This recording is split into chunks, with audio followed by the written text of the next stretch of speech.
اب ہم پڑھتے ہیں کافر کی روح کا آسمانوں پر استقبال کیسے کیا جاتا ہے۔ حدیث مبارکہ ہے، سیدنا ابو ہریرہ رضی اللہ تعالیٰ عنہ سے روایت ہے کہ نبی کریم صلی اللہ علیہ وآلہ وسلم نے فرمایا، کافر آدمی کے پاس عذاب کے فرشتے آتے ہیں اور کہتے ہیں، اے غمزدہ اور مغضوب روح، نکل اللہ کے عذاب اور اس کی ناراضگی کی طرف۔ کافر کی روح جب جسم سے نکلتی ہے تو اس سے اس قدر بدبو آتی ہے جتنی کسی مردار سے آتی ہے۔ فرشتے اسے لے کر زمین کے دروازے سجین کی طرف آتے ہیں تو زمین کے دروازے کے محافظ فرشتے کہتے ہیں، کس قدر گندی بو ہے یہ۔ جیسے ہی فرشتے اگلی زمین کے دروازے پر پہنچتے ہیں تو اس زمین کے محافظ فرشتے بھی ایسا ہی کہتے ہیں، یہاں تک کہ عذاب کے فرشتے اسے کفار کی روحوں کے مسکن سجین میں لے جاتے ہیں۔ ایک اور حدیث مبارکہ ہے، فرشتے اسے لے کر آسمان کی طرف جاتے ہیں تو آسمان کے فرشتے پوچھتے ہیں، یہ کون ہے؟ جواب دیا جاتا ہے، یہ فلاں شخص ہے۔ وہ فرشتے کہتے ہیں، اس خبیث روح کے لیے جو خبیث جسم میں تھی کوئی خوش آمدید نہیں، اسے ذلیل کر کے واپس بھیج دو۔ آسمان کے فرشتے ایسی روح کے لیے نہیں کھولے جاتے، چنانچہ فرشتے اسے وہیں آسمان سے نیچے پٹخ دیتے ہیں اور وہ قبر میں منکر نکیر کے سوالات کے لیے لوٹائی جاتی ہے۔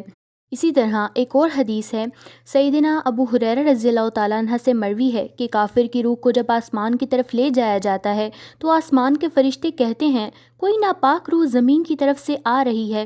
پھر اللہ کی طرف سے حکم ہوتا ہے کہ اسے قیامت قائم ہونے تک سجین میں لے جاؤ۔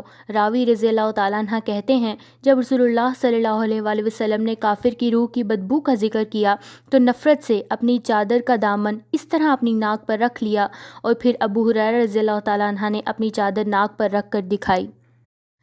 اہل جہنم سے سوالات کا مرحلہ۔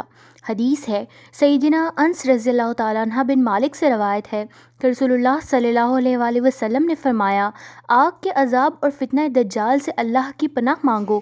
صحابہ کرام رضی اللہ تعالیٰ نے عرض کیا، یا رسول اللہ وہ کس لیے؟ آپ صلی اللہ علیہ وآلہ وسلم نے ارشاد فرمایا، دفن ہونے والی میت اگر کافر ہو تو اس کے پاس ایک فرشتہ آتا ہے اور اسے خوب ڈانٹ کر پوچھتا ہے، تو کس کی عبادت کرتا تھا؟